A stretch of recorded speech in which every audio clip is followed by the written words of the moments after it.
ఇప్పటికే తాగే నీటి నుంచి తినే తిండి వరకు అన్ని కలుషితమై ప్రజలు వ్యాధులతో సావాసం చేస్తున్నారు. ఇప్పుడు శరీరానికి మేలు చేసే పండ్లు విషపూరితమవుతుండడం ఆందోళన కలిగిస్తుంది. రోడ్డు పక్కన ఉండే పండ్ల తోటలకు వాహనాల వల్లే కలిగే కాలుష్యంతో పాటు పరిశ్రమలతోనూ డేంజర్ బెల్స్ మోగుతున్నాయి. హెవీ మెటల్స్ చేరి ఫ్రూట్స్ తిన్న ప్రజలను రోగాన బారిన పడేస్తుందని సర్వేలో స్పష్టమైంది.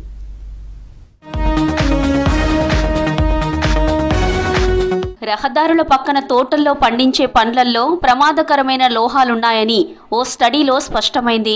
వాహనాల పొల్యూషన్, పరిశ్రమల వ్యర్థాలు, టైర్లు, బ్రేకుల అరుగుదల, పెట్రోల్, డీజిల్ వంటి ఫ్యూయల్ మండించడం వల్ల విడుదలయ్యే lead, cadmium, mercury, arsenic, chromium వంటి హెవీ మెటల్స్ గాలి, నేల, నీరులో కలిసిపోతున్నాయి.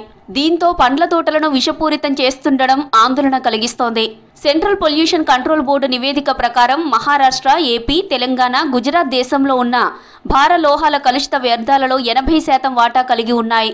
పరిశ్రమల ప్రాంతాల నుంచి వచ్చే రసాయన కణాలు, రసాయనిక ఎరువులు, పురుగుమందుల వాడకం వల్ల కూడా ఈ లోహాలు నేలలోకి పోయి భూగర్భ జలాలతో చేరుతున్నాయి. వీటితో భూమి సమతుల్యత మారిపోతూ సూక్ష్మజీవుల క్రియలను అడ్డుకుంటుంది.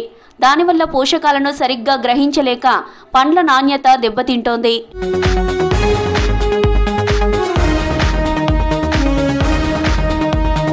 హెవీ మెటల్స్ మన శరీరంలోకి ప్రవేశిస్తే కాలేయం, కిడ్నీలు, ఎముకల్లో పేరుకుపోయి తీవ్రమైన వ్యాధులకు దారి తీస్తాయన్నారు డాక్టర్లు. సీసం నాడీ వ్యవస్థను దెబ్బతీసి పిల్లల్లో మేధోపరమైన లోపాలు, పెద్దల్లో హైపర్ టెన్షన్, కిడ్నీ సమస్యలకు కారణమవుతుందని తెలిపారు. పాదరసం సెంట్రల్ నర్వ్ సిస్టమ్ను దెబ్బతీసి దృష్టి లోపాలు కలిగిస్తుందన్నారు. ఆర్సెనిక్ ఊపిరితిత్తుల క్యాన్సర్, క్యాడ్మియం ఎముకల బలహీనత, కిడ్నీ ఫెయిల్యూర్కు దారి తీస్తుందని హెచ్చరించారు. పండ్లు తీసుకునేటప్పుడు జాగ్రత్త వహించాలన్నారు డాక్టర్లు. జనరల్గా ఈ రోడ్ల పొంటి పండ్ల తోటలు వేయడం వల్ల, ఈ రోడ్ సైడ్ ఉండడం వల్ల ఏమంటుందంటే మనకు రకరకాల వాహనాలు వెళ్తుంటాయి. దాంతోపాటు ఏంటంటే పొల్యూషన్ ఒకటి, స్మోక్, తర్వాత డస్ట్ ఒకటి, తర్వాత ఈ రకంగా పోవడం ఏంటంటే ఈ పండ్ల తోటలు రోడ్ల మీద పండ్లతో పాటు తర్వాత ఈ సివేజ్ కంటామినేట్ కావచ్చు, తర్వాత ఈ హెవీ ఏదైతే మనకు చెట్లకేసే పరిశ్రమ ఏవైతే ఉంటాయో అక్కడి నుంచి వచ్చే హెవీ మెటల్స్ కావచ్చు. సో ఈ రకరకాల వీటి అండల్లో ఏమవుతాయంటే పండ్లతోట యొక్క చెట్టు గ్రోత్ కావచ్చు, తర్వాత చెట్ల నుంచి వచ్చే పండ్లలో అవి పోవడము చేయడం ద్వారా ఏంటంటే ఆ హెవీ మెటల్స్ చేరి అవి మనం తీసుకోవడం వల్ల, మనిషి తీసుకోవడం వల్ల ఏంటంటే ఆ యొక్క హెవీ మెటల్స్ యొక్క ప్రభావం బాడీ మీద డెఫినెట్గా పడుతుంది. హైవే పక్కనున్న పండ్ల తోటల విషయంలో అప్రమత్తత తప్పదని హెచ్చరిస్తున్నారు నిపుణులు. హైవేలు, పరిశ్రమ ప్రాంతాలకు 50 నుంచి 100 మీటర్ల దూరంలో పండ్ల తోటలను ఏర్పాటు చేయాలని సూచించారు. కలుషిత నీటిని సాగుకు ఉపయోగించకూడదని, సేంద్రియ ఎరువులు, కంపోస్ట్, బయోచార్ వంటి సాయిల్ అమెండ్మెంట్స్ వాడాలని తెలిపారు.